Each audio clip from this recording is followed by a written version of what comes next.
Salut à tous et bienvenue. Aujourd'hui, on va décortiquer ensemble l'art et la science du storytelling. On va voir comment on peut transformer de simples idées en des histoires qui captivent, qui persuadent et qui créent du lien. Allez, on plonge direct dans le vif du sujet. Cette phrase, là, c'est la clé de tout. En gros, ce que ça veut dire, c'est que les histoires, ce n'est pas juste du divertissement. Pas du tout. C'est carrément le système d'exploitation de notre cerveau.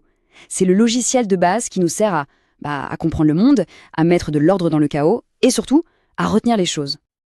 Ok, mais concrètement, ça veut dire quoi pour nous? Comment est-ce que cette grande idée s'applique dans la vie de tous les jours, au boulot, dans notre façon de communiquer? Eh bien, c'est exactement ce qu'on va explorer maintenant. Alors, on commence par les fondations, par le pourquoi. On va s'intéresser à la science un peu fascinante qui se cache derrière tout ça. Qu'est-ce qui se passe vraiment dans notre cerveau quand on écoute une histoire? Accrochez-vous, c'est assez bluffant. C'est vraiment incroyable. En fait, il faut voir ça comme une sorte de simulateur de vol, mais pour la vie. Si une histoire parle de l'odeur du café, hop, la zone de l'odorat dans notre cerveau s'allume. Si le personnage se met à courir, c'est notre cortex moteur qui s'active. Le cerveau ne fait pas que comprendre. Il simule l'expérience, il la vit pour de vrai. Et regardez ça, c'est la preuve en image. À gauche, quand on reçoit des données brutes, des faits, on voit que juste deux petites zones du cerveau s'allument. C'est analytique, un peu froid. Mais à droite, avec une histoire, bam, le cerveau s'illumine comme un sapin de Noël. C'est ça le fameux couplage neuronal. En gros, le cerveau de celui qui écoute se met sur la même longueur d'onde que celui qui raconte. C'est une connexion totale. Et attention, il y a un ingrédient chimique secret dans tout ça. Ça s'appelle l'ocytocine. C'est cette hormone que notre cerveau libère quand une histoire nous touche vraiment. C'est elle qui nous rend plus empathiques et qui nous fait faire confiance à la personne qui raconte. C'est un peu la potion magique de la connexion.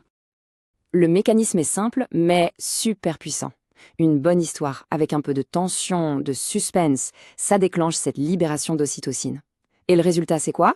C'est que l'audience baisse sa garde. On devient plus ouvert, plus réceptif aux messages et on se connecte émotionnellement. C'est aussi simple que ça. Bon, on a vu le pourquoi. On sait maintenant pourquoi les histoires nous retournent le cerveau. Passons à la deuxième grande question, le comment.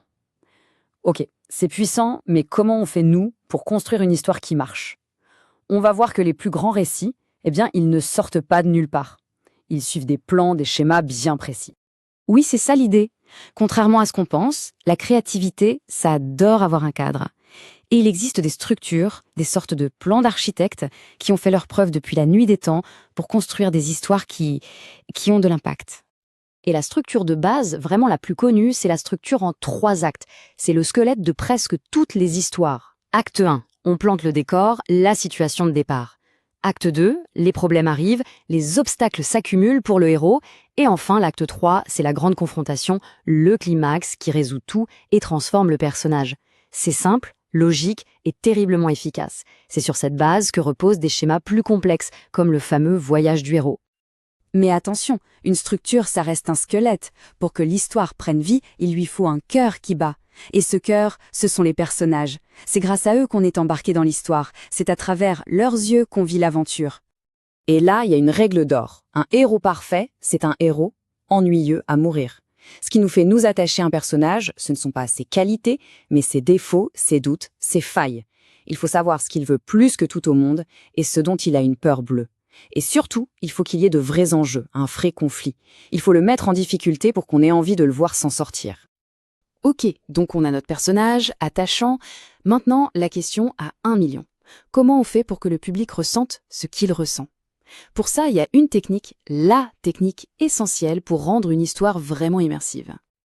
Et la voilà, cette fameuse règle, montrer, ne pas dire. Regardez la différence, c'est le jour et la nuit. D'un côté, on peut dire « Lucie était en colère ». Bon, c'est une info, c'est plat. De l'autre, on peut montrer.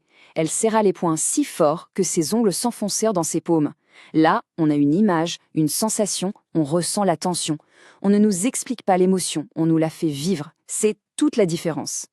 Parfait, on a la science, on a les plans d'architecte, on sait comment créer une expérience immersive. Mais maintenant, la question pratique. On s'en sert où de tout ça? Comment on applique ces outils pour qu'ils aient un vrai impact? C'est la troisième et dernière partie. L'un des terrains de jeu les plus puissants, c'est clairement le marketing et la construction d'une marque. Aujourd'hui, le storytelling, ce n'est plus une option, c'est un outil stratégique essentiel. Les marques qui comprennent ça, elles ne vendent pas juste des produits. Non, elles créent des communautés. Elles rassemblent les gens autour de valeurs communes. Et là, il y a un changement de mentalité qui change tout. La plupart des entreprises font l'erreur de se présenter comme le héros de l'histoire. Grosse erreur. La stratégie qui marche, c'est de faire du client le héros. Et la marque? La marque, c'est le guide, le mentor qui l'aide à réussir. Pourquoi ça marche si bien? Parce que d'un coup, l'histoire parle du client, de ses problèmes, de ses rêves. Ça le concerne directement. L'exemple le plus célèbre, c'est Apple avec sa pub 1984. C'est une pub de légende. Ils n'ont pas vendu un ordinateur en listant ses caractéristiques techniques. Non, ils ont vendu une histoire, celle de la rébellion, de la libération contre un monde uniforme. Acheter un Mac, à ce moment-là, c'était bien plus qu'acheter un ordinateur. C'était rejoindre une révolution. C'est pareil pour Nike. Est-ce qu'ils vendent des chaussures? Non. Ils vendent une histoire, l'histoire du dépassement de soi. Chaque pub, c'est un mini-récit avec un héros, l'athlète, vous, moi, qui se bat contre ses limites. Et Nike, c'est le guide. C'est la petite voix qui dit « just do it », vas-y. Et ça ne s'arrête pas là, loin de là. C'est une compétence essentielle pour sa marque personnelle, par exemple. En partageant ses défis, pas juste ses réussites. C'est crucial pour un leader qui veut inspirer son équipe, transformer une stratégie en une mission. Et même pour les chiffres.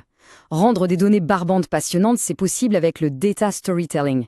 Bref, le storytelling, c'est vraiment partout. Bon, on arrive à la fin de notre exploration. C'est le moment de tout rassembler, de connecter tous les points pour être sûr de repartir avec l'essentiel. On a donc vu le pourquoi, la science derrière tout ça, le comment, avec les plans et les personnages, et le pourquoi faire, avec toutes les applications concrètes. Mais au final, tout ça, ça sert un seul et même objectif. Et cet objectif, c'est Andrew Stanton, un des génies de Pixar, qui le résume le mieux. Sa règle numéro 1, c'est « Make me care ». En français, « Faites que ça m'intéresse ». Voilà. Au-delà de toutes les techniques, de toutes les structures, c'est ça le but ultime. Il faut créer une connexion, une émotion. Il faut donner une raison au public de s'investir. Alors, pour finir, on va se quitter sur une question. Parce qu'une fois qu'on a compris tous ces mécanismes, le vrai voyage commence. Celui de trouver et de partager les histoires qui comptent. Alors, quelle est cette histoire que seule une personne, une seule, peut raconter? La sienne, bien sûr. Merci d'avoir suivi cette analyse et à très bientôt.